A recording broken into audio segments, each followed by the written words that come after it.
Media report देख रहा था। आम आदमी पार्टी की सरकार बनने के बाद पंजाब में 10 टोल प्लाजा बंद कराए गए हैं।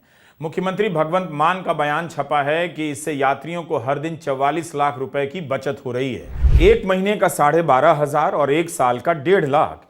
यह मुंबई के अटल सेतु का किराया है, जिसे टोल टैक्स कहते हैं। नवी मुंबई से मुंबई आने जाने वालों को हर दिन 375 रुपए लगेंगे और डेली पास बनाना चाहेंगे तो एक दिन का पास 625 रुपए का होगा और एक महीने का 12,500 और साल का 1.5 लाख।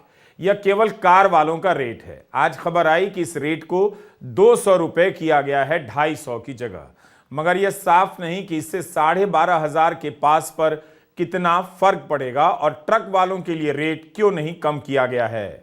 भारत की सालाना आय, प्रति व्यक्ति आय 1,13,395 रुपए है। अटल सेतु का एक साल का कार का पास 1.5 लाख रुपए है। समंदर पर बना भारत में कार देखकर हर किसी के अमीर होने का अंदाजा आप नहीं लगा सकते। बेशक पैसे वालों के पास कारें होती हैं, एक नहीं 4 होती हैं, मगर इनकी संख्या बहुत कम होती है। आम भारतीय अपनी कमाई का सारा कुछ लगाकर मकान और कार खरीद लेता है और फिर खाली हो जाता है। 2 जनवरी 2024 के इकोनॉमिक टाइम्स में गायत्री नायक की एक रिपोर्ट है। शीर्षक है, भारतीय अपनी बचत से निकालकर रहने के लिए घर और चलाने के लिए कारें खरीद रहे हैं। बचत से निकालकर कार खरीदने के बाद क्या इनकी हैसियत होगी कि साल में 1.5 लाख रुपए देकर इस पुल से हर दिन आना जाना कर सकेंगे।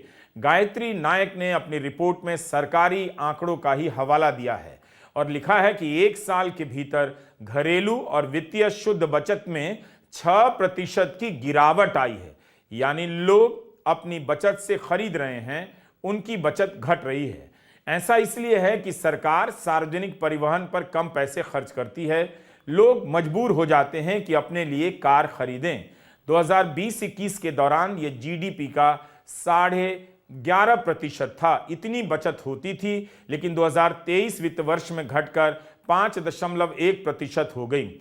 एक साल में प्रति व्यक्ति आय से भी ज्यादा है इस पुल का खर्चा। जब लोगों का निजी उपभोग, प्राइवेट कंजम्पशन घटता जा रहा है। Centre for social and economic progress CSEP की सदस्य रेणु कोहली का फाइनेंशियल एक्सप्रेस में एक लेख छपा है।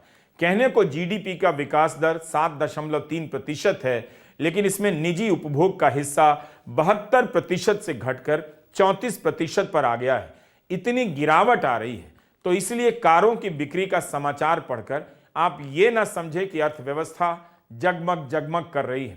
लोग अपनी बचत से पैसे निकालकर कारें खरीद रहे हैं, क्योंकि शहर में बस जैसे सस्ते सार्वजनिक परिवहन की सुविधाएं घटती जा रही हैं। अगर लोग अमीर हो रहे होते तो कंज्यूमर डिमांड, उपभोक्ता मांग 7.4% से घटकर 4.4% पर नहीं आती। 2022 में उपभोक्ता मांग 11.2% पर थी। घरेलू बचत भी घट रही है।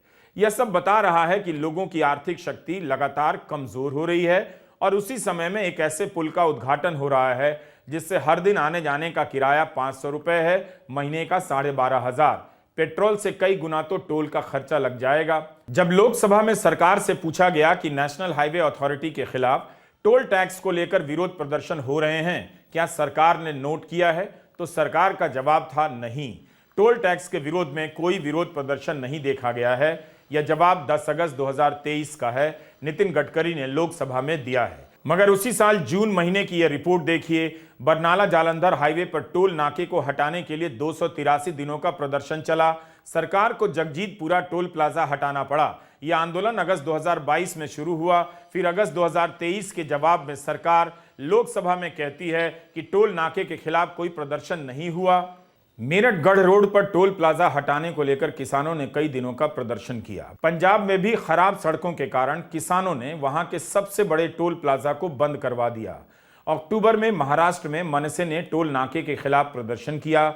राज ठाकरे ने तो कह दिया कि अगर MNS के कार्यकर्ताओं को यह सुनिश्चित नहीं करने दिया गया कि छोटे वाहन को टैक्स छूट मिले तो टोल प्लाजाओं को आग लगा देंगे। इस तरह के प्रदर्शन अगस्त 2023 के पहले हुए हैं, मगर सरकार लोकसभा में कह देती है कि टोल नाकों का विरोध नहीं हुआ।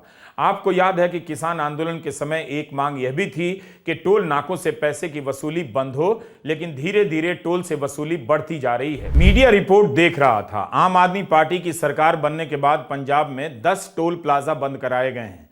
मुख्यमंत्री भगवंत मान का बयान छपा है कि इससे यात्रियों को हर दिन 44 लाख रुपए की बचत हो रही है। दिल्ली नोएडा के बीच भी टोल प्लाजा था। डीएनडी फ्लाईवे पर सुप्रीम कोर्ट के आदेश के बाद इसे बंद कर दिया गया। मगर मुंबई में जिस तरह से अटल सेतु का टोल किराया तय हुआ है, उसने सारी सीमाएं पार कर दी हैं। ट्रक चालक अगर 1 साल का 5 लाख देंगे, कार वाले 1.5 लाख, तो यह अति से भी आगे की अति है। सितंबर 2023 की फाइनेंशियल एक्सप्रेस की खबर देखिए। 5 महीने में ही NHAI को अपने टोल टारगेट की 75% रकम सरकार से मिल चुकी थी। कुल 15,605 करोड़ रुपए सिर्फ 5 महीने में। अनुमान है कि इस वित्त वर्ष में NHAI को टोल से 20,000 करोड़ से अधिक की राशि प्राप्त होगी। बिना नाम बताए किसी अफसर का बयान इसमें छपा है कि विभाग को उम्मीद है कि टोल की वजह से बजट में आवंटित राशि से भी बहुत अधिक राशि मिल जाएगी। कई मीडिया रिपोर्ट में इसके पीछे फास्टैग को बड़ा कारण बताया गया है। गुजरात की यह खबर तो आपने देखी होगी। फर्जी टोल नाका बनाकर कुछ लोग वसूली कर रहे थे। 1.5 साल तक इन लोगों ने वसूली की। हम टोल देने में इतने मस्त हो गए हैं, व्यस्त हो गए हैं कि फर्जी नाके पर भी टोल दे आते हैं।